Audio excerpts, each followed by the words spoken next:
গ্রামের পাট চুকিয়ে আবার চলে এসেছি শহরে। তো গত শুক্রবারে আমরা কিন্তু ঢাকাতে ব্যাক করেছি। আসসালামু আলাইকুম, আপনারা সকলে কেমন আছেন? আশা করি সকলে অনেক ভালো আছেন। তো কয়দিন ভিডিও ছাড়তে পারি নাই, বড় ভিডিও করার সময় হয় নাই, আসলে প্রচণ্ড ব্যস্ততা, আর আমার কোনো ক্যামেরাম্যান নাই। তো এই জন্য মানে ভিডিও করার জন্য কেউই নাই, এই জন্য আমার হচ্ছে সব কিছু ভিডিও আসলে শেয়ার করা হয় না। তো নিজের থেকে যেটুক পারি সেটুকুই আপনাদের সঙ্গে শেয়ার করি আর কি। তো এই যে অ্যাকোরিয়ামটা রেখে গিয়েছিলাম, অনেকগুলা মাছ ছিল। আলহামদুলিল্লাহ বাসায় এসে দেখি সবগুলা মাছই অনেক ভালো আছে। তো ছোট ছোট 4টা মাছ ছিল, তো বড়গুলা মনে হয় খেয়ে ফেলেছে, দেখতেছি না। তো যাই হোক, আলহামদুলিল্লাহ সব কিছু মিলে তো অনেক দিন পর আমার বাসাটা আপনাদের সঙ্গে একটু শেয়ার করলাম। মনে হয় না এই বাসাতে বেশি দিন আর থাকতে পারবো, তো মনে হয় বাসাটা চেঞ্জ করতে হবে।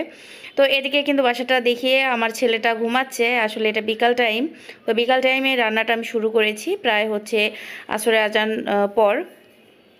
তো ছেলে ঘুমাক, আর ওকে ডিস্টার্ব করবো না, অন্ধকার ঘরে সে খুব ভালো ঘুমায়। ও না, আমরা সবাই কিন্তু অন্ধকার রুমে বেশি ঘুমাই, মানে ভালো লাগে আর কি অন্ধকারটা।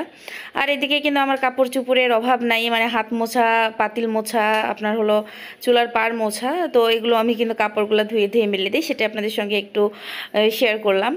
তো এখন হচ্ছে রান্নাবাড়িতে চলে এসেছি। প্রথমে কিন্তু ডালটা আমি সেদ্ধ করতে দিয়ে দিয়েছিলাম। তো আজকে কিন্তু একটা জিনিস মিসিং। তো সেই জিনিসটা হচ্ছে কি, এই যে শুকনা মরিচ দিয়ে কিন্তু আজকে সব রান্না করতেছি, আসলে কাঁচা মরিচ বাসায় নেই।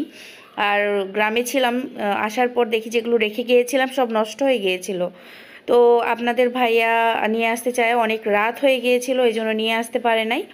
তো আজকে আমার যাওয়ার কথা ছিল, এদিকে ছেলের মাদ্রাসা তাড়াতাড়ি ছুটি দেওয়ার জন্য আমি যেতে পারি নাই, সে হলো চলে এসেছিল, এই জন্য আমি আর যাই নাই। তো এদিকে কিন্তু হচ্ছে শুকনা মরিচ দিয়ে আজকে ডাল ভাজি এগুলো করব। তো এখন ডালটা ভালোভাবে সেদ্ধ দিয়ে দিয়েছিলাম, তারপরে পানি দিয়ে পাতলা করে ভালোভাবে ঘেটে নিয়েছিলাম, তো অবশ্যই আগে দেখেছেন। তো এখন হচ্ছে ডালে হচ্ছে বাগার দেওয়ার পালা। আর অনেক দিন ভয়েস ওভার দেওয়া হয় নাই, মানে ভয়েসটা দিতে একটু অন্যরকম লাগতেছে, অনেক দিন আপনাদের সঙ্গে বক বক করি নাই। তো এখন হচ্ছে ডালটা বাগার একদম রেডি। আর এদিকে দেখতেছি ডাল মশলা যেগুলো ছিল, ডাল মশলাতে হচ্ছে পোক হয়ে গেছে, মানে হচ্ছে নষ্ট হয়ে গিয়েছে ডাল মশলাগুলো। তো আজকে ডাল মশলা ছাড়াই ডাল রান্না করব, মানে পাঁচফোড়ন যেটা বলে সেটা আর কি। তো যাই হোক, আর করার কিছু নাই, যা হাতের কাছে যা আছে তাই দিয়ে হচ্ছে কাজ চালাতে হবে। এটাই হচ্ছে আমাদের সংসার জীবন, সংসারে যখন যেটা থাকবে তখন সেটা দিয়ে সংসার চালানোর নামই হলো জীবন, বা সেটার নামই হচ্ছে সংসার। তো এখন ডালে হচ্ছে বাগার দেওয়া শেষ, মানে তালানি করে ডালটা একদম রান্না রেডি। তো একটু ফুটিয়ে নিব। তো রান্নাটা একদম কমপ্লিট হয়ে গেছে, এটা নামিয়ে এখন হচ্ছে পটল ভাজি আর করলা ভাজি রান্না করব। তো প্রথমে করলা ভাজিটা আগে বসিয়ে দিলাম। তো এই যে তেল দিয়ে ভালোভাবে তেলটা গরম হয়ে আসলে তারপরে দিয়ে দিলাম এই যে আস্ত জিরা, তেজপাতা, এই যে শুকনা মরিচ। তো আজকে কিন্তু শুকনা মরিচ দিয়ে সব রান্না করব।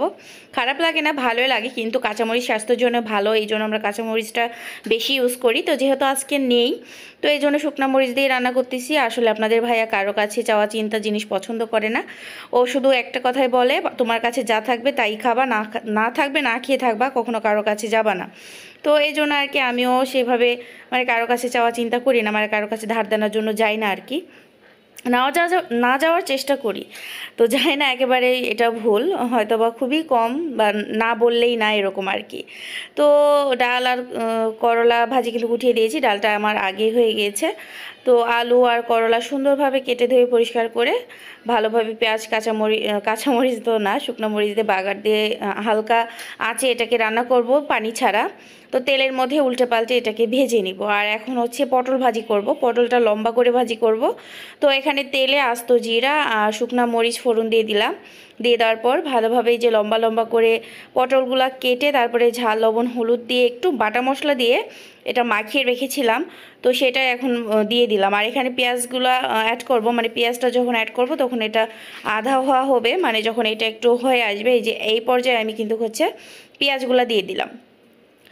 পটলটা একটু নরম হয়ে আসলে পেঁয়াজগুলো দিলে ভালোভাবে একসঙ্গে রান্না হয়ে যায়। আর পেঁয়াজ আর হচ্ছে পটলগুলো একসঙ্গে দিলে কিন্তু হচ্ছে দেখা যায় যে রান্নাটা পেঁয়াজ তাড়াতাড়ি পুড়ে যায় আর রান্নাটা মানে ভালো হয় না। তো এই জন্য যখন পটলটা একটু আধা হওয়া হয় তখন আমি হচ্ছে পেঁয়াজগুলো অ্যাড করি। আর এদিকে কিন্তু করলা আর আলুর ভাজিটা মোটামুটি হয়ে আসছে, মানে হালকা আছে, দুইটাই আমি এখন রান্না করব, পানি ছাড়া দুইটাই রান্না করতে হবে, আর তেলের উপরেই রান্না এটা। তো দুই পাশে রান্না হচ্ছে, এদিকে কিন্তু হাতের কাজটা অনেক গুছিয়ে নিয়েছি, এলোমেলো কাজগুলো সবগুলা আস্তে আস্তে করব আর কি। তো রান্না আমার মোটামুটি ডান, একদমই হয়ে গিয়েছে। আর এদিকে কিন্তু আপনার ভাইয়ের জন্য হচ্ছে বেলের শরবত বানালাম, বাসায় থেকে বেল নিয়ে এসেছিলাম, আমাদের বেলের গাছ আছে, সেটা আপনাদের সঙ্গে শেয়ার করেছি।